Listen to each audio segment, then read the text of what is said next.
Hey everybody, my name is Wyatt and I am Ferda Tunes, and today we will be talking about an artist whose discography ranges from some of the most terrifying and abrasive music you may ever hear to some of the most out of this world dance and electronic music of the last 10 years. Someone who's produced for and worked with countless legends such as Sophie, Bjork, Kanye West, FKA Twigs, Kalela, and many more. Many of these artists I've covered, and of course if you know I've covered almost every single release we will be talking about today in its own separate video. I've talked about doing this video ever since I finished my diving in on her years ago. At this point, it still feels like yesterday. So, ladies and gentlemen, and everyone in between and outside, today we will be ranking the discography of Arca, the one and only. Going over all albums, EPs, mixtapes, and even a few, I don't even really know what to call them, kind of mixtapes, kind of DJ sets, mixes that turned into projects, sort of thing. I had to do a lot of asking around to the fellow feral Ferda family to make sure I didn't miss anything, and I think we're finally ready. Now, before we get into it, I will say y'all gotta join the Discord if you want to talk to some really cool people about some really cool music. Well over 200 Ferda family members. It's a great time. Links in the description. You can also support me on Patreon. Yo, if this isn't proof that I'm coming back to work hard this year and get these shit.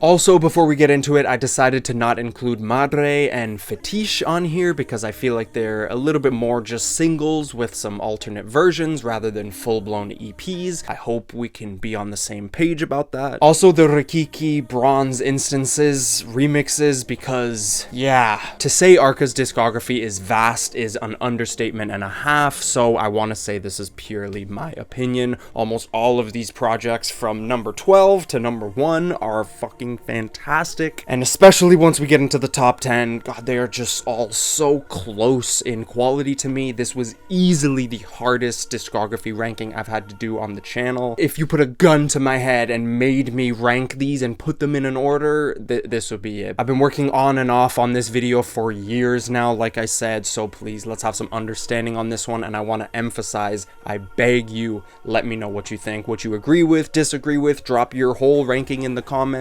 Please, I really want to see it. I do these videos for the discussion at the end of the day, and I just love it, and I really want to see what y'all think, because it took me literally years to decide this, and this is it. This is as close as we're gonna get. So, without further ado, let's get into this.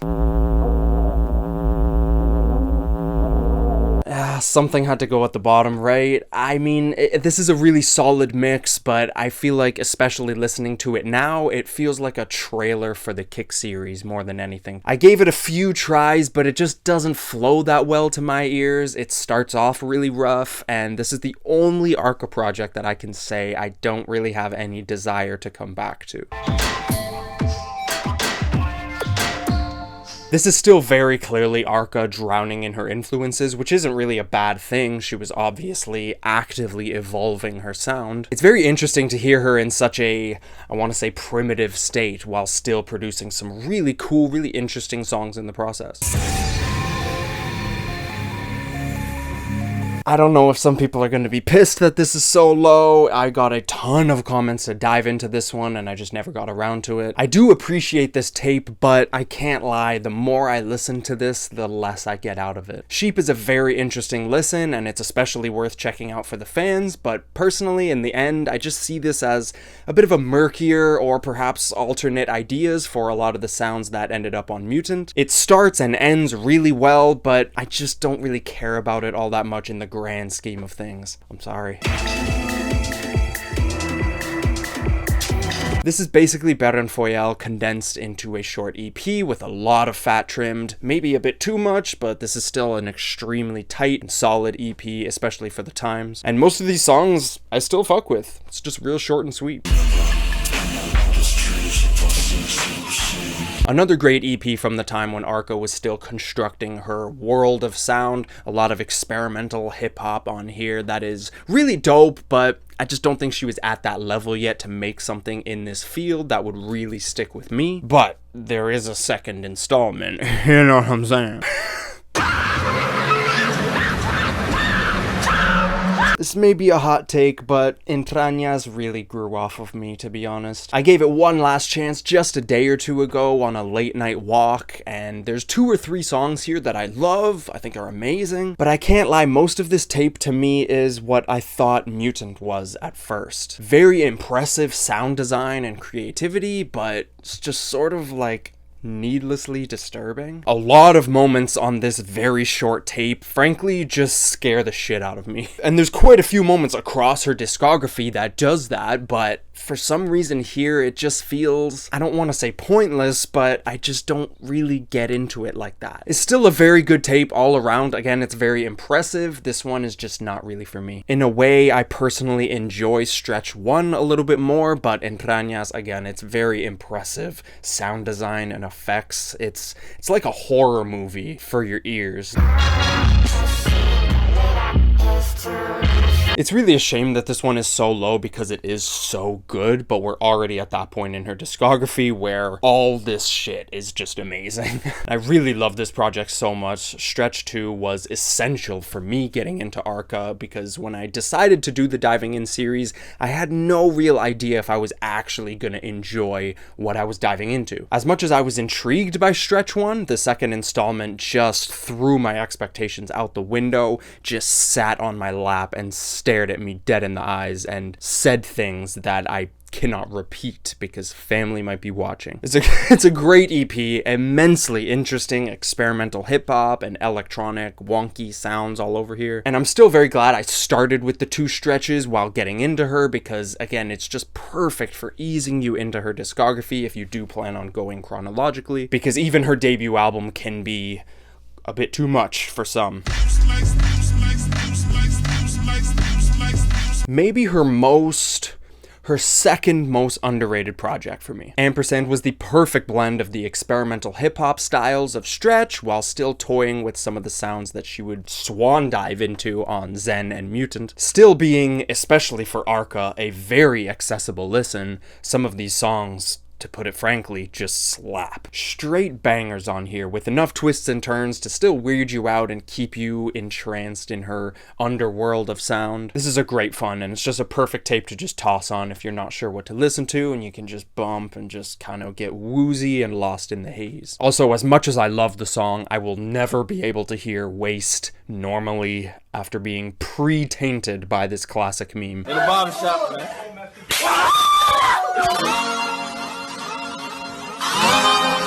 God, what a moment for the channel.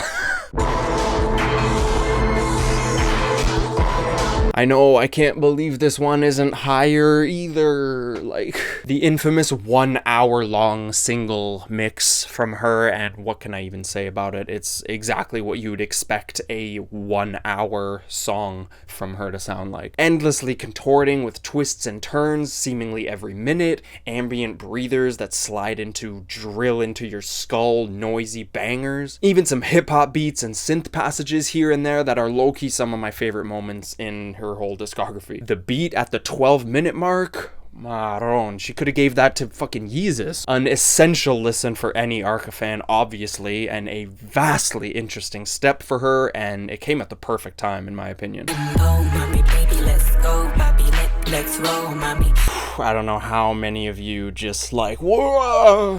Kick 2 really just feels like Kick 1 continued. I personally think it's too all over the place for its own good. As a front to back listen, it kind of feels like Arca's most unfocused project. Still, the highs here are fucking unstoppable, especially with songs like Prada and Rakata, 2 of her biggest hits ever, and it's not hard to see why. Infectious is an understatement. The perfect rhythm, tempo, and ear candy synths, the catchiness and brashness in her delivery makes these 2 of the best Latin songs I've heard all decade, period. While still having some of the most creative and forward-thinking music coming out at the time, and more than enough highs for me to still call this a great fucking album. Again, as a front to back listen, it just lacks a bit of cohesion for me and unfortunately makes this the worst kick in the series to me. I bet we both hate that I even just said that because, again, this is a great album, but something has to go at the bottom, right?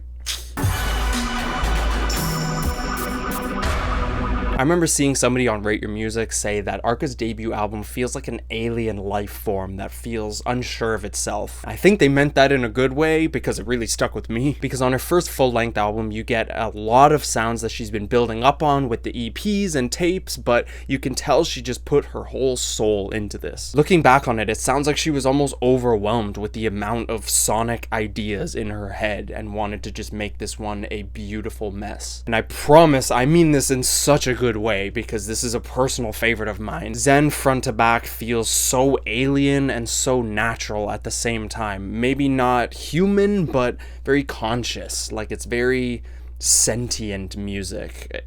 I hope that's making sense to some of y'all. I can't go crazy into this, but this is a very special album for me, and one that I don't think should be counted out. Still has some of my favorite Arca songs ever on it. The first 6-song run is something that I come back to all the time, even when I'm not really in the mood for her music. It's seriously powerful. I wish I could put it top 5 because that's what it feels like to me, man, but I just can't, since she would go on to flaunt earth-shattering ambition in most of her projects after this.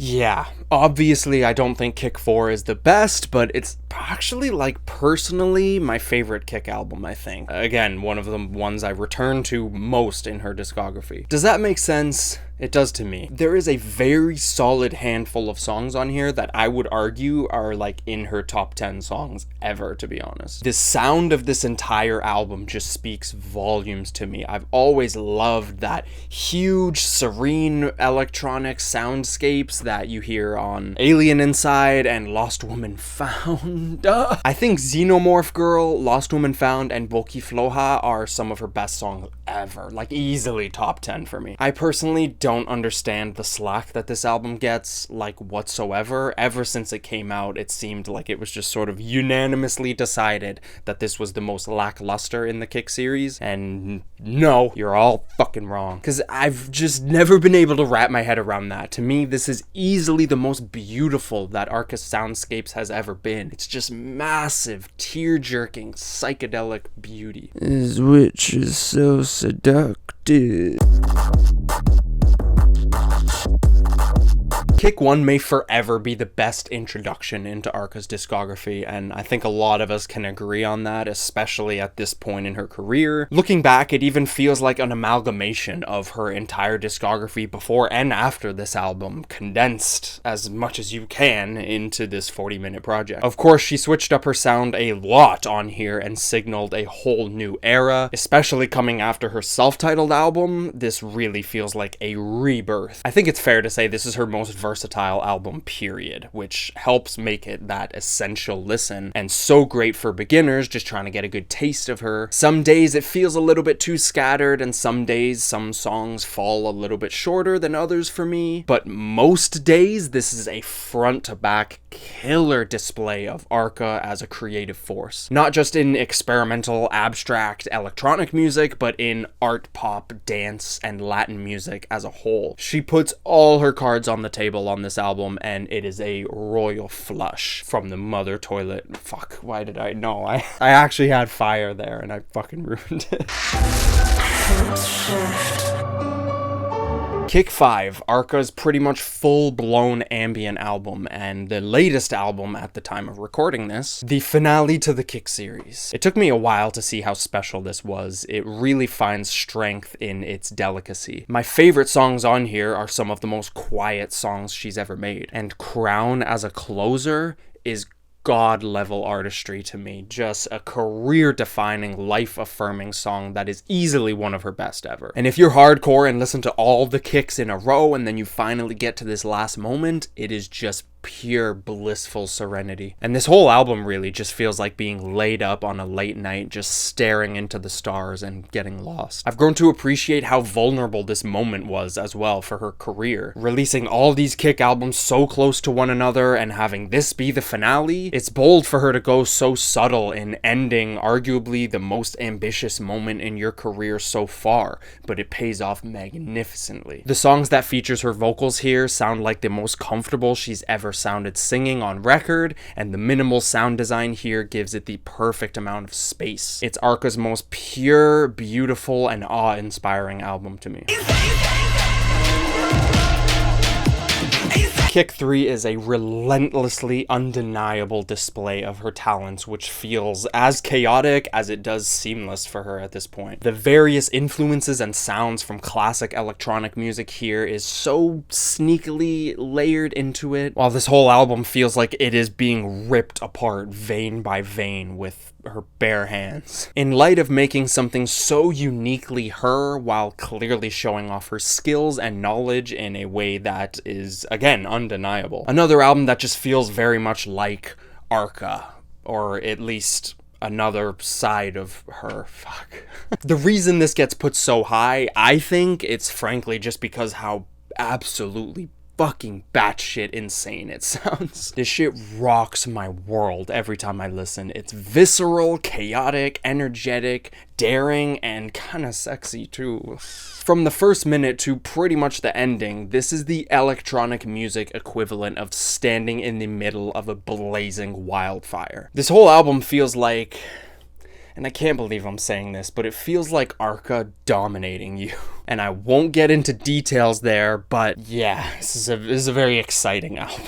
Weird shit aside, this is a near flawless electronic album and easily one of the most thrilling, abrasive, and satisfying listens I've had in the genre for the last 10 years.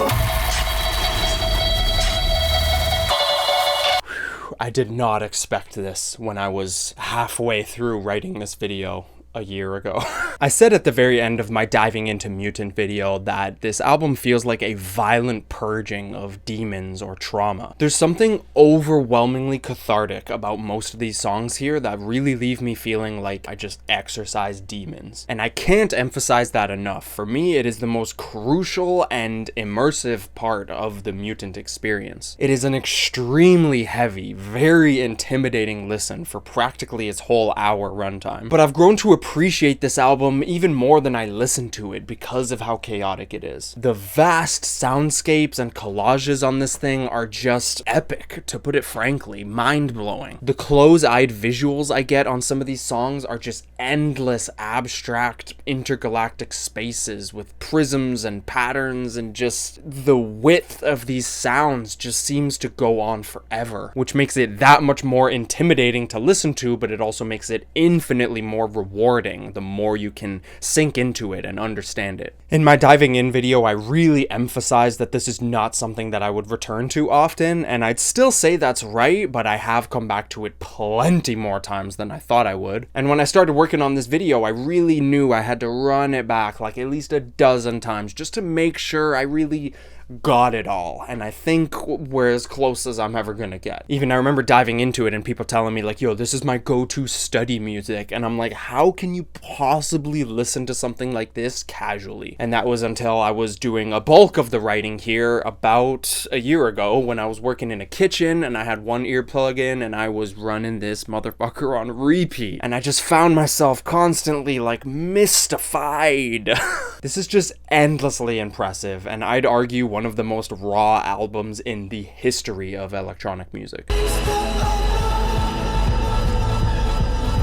Arca is one of the most desolate album experiences I think I've ever been through. This was Arca's first time putting her vocals right out there, and it makes for an immensely cinematic and brooding listen. Looking back on this album, it feels like her most career-defining, even more than Kick 1 to me. In the way that this album really feels like Arca dragging you by your ankles into her world, into her mind, so you can really explore it. Song for song really feels like distinct feelings attached to memories. Nothing extremely specific, but powerful enough to move you regardless. This album is deeply personal, and I knew that even before I read along to the translated lyrics. It's not hard to tell, especially since the way it opens up in such a haunting way, it feels like she's breathing chills down your neck. Arca has always played very close attention to sound design, but here it feels more intimate than ever before. Singing for the first time all over an album here was a very bold choice, and it proved proved how much more she was capable of. It's very easy to feel the angst and urgency in Arca's voice, and it comes off in the most honest and emotional way possible. It almost simulates settling into her mind, if that makes sense. Like if you could see, think, and feel everything that's happening inside of a person on a long, lonely night. Being able to experience them and sit with their thoughts as if you were them. Not just walking a mile in their shoes, but spending a year in their head. Arca is one of the most personal and soul-bearing albums I think I'll ever hear, and it helps that the sound all over this thing is bone-chilling. Once this record really clicked for me, I couldn't get over how otherworldly this all feels, while again feeling like I'm perfectly placed inside the mind of someone else, being a witness to their pain, their trauma, and their journey overall. At this point on this album, it feels like Arca really discovered herself and just evolved because of it. Her deepest, most focused, consistent, and her best album all around in my eyes. And without rambling, that is all I think I have to say about it. Arca is one of the most important artists of the last decade, hands down. If you're a fan of electronic, experimental music, and you haven't tapped in, do yourself a favor and pick any one of these projects that sounded interesting to you. For those of you that have been loving Arca, and especially for those of you who have stuck around since the diving in or got tapped in late after, whatever it is, I love you. I appreciate the support. Thank you for helping guide me through Arca's universe of sound, providing necessary insight and urgency to a lot of this music that requires it. Because if I wasn't doing a video on Arca's discography and I heard Mutant, I almost guarantee I would have never come back to it. And I wouldn't have given it multiple chances, which it needed, and I'm sure many people out there will need multiple listens to some of her music. I mean, especially something like Mutant, Jesus Christ. But yeah, I likely would have never came back to it and just brushed it off as really good, but not for me. I'm so glad I stuck with her and let her body of work with my body, because as I've mentioned before, it is so rewarding. Arca, you are such an inspiration, a godly figure in the world of true creative art. Thank you for everything you do. I hope you see this. I hope she sees this. Guys, y'all, the feral community, y'all send it to her. Let me get an interview. Alright, I'm stretching. I can't wait for whatever she has next for us, but I also can wait because, as I've said before, she dropped 4 fully fleshed out projects in like a week in 2021, so she can take as long as she damn near please. This is the discography to last a lifetime already, and don't think she's done yet. And maybe let's let this video live a little bit before we got a new one that I gotta add in, you know. And of course to you, thank you so much for watching. If you made it to this point, mwah, I love you. I urge y'all, come join the Discord, come talk with some really cool people about some really cool music. Check out all the old Arca videos I did. They'll all be in the description below, because woo, what a journey that was, and what a journey it's been just on my own, revisiting these albums after I finished that whole series, because as y'all know, the Diving In series is more so just about first impressions and how it feels going into an album. And I beg you again, let me know what you think, please, what you agree with, disagree with. Drop your ranking in the below. If you think I got it all fucking backwards, let me know, let me have it, please. I'd just love to talk with y'all about this music. You can support me on Patreon, it really helps out the channel. Subscribe to stay tuned, and as always, much love. She wears her crown.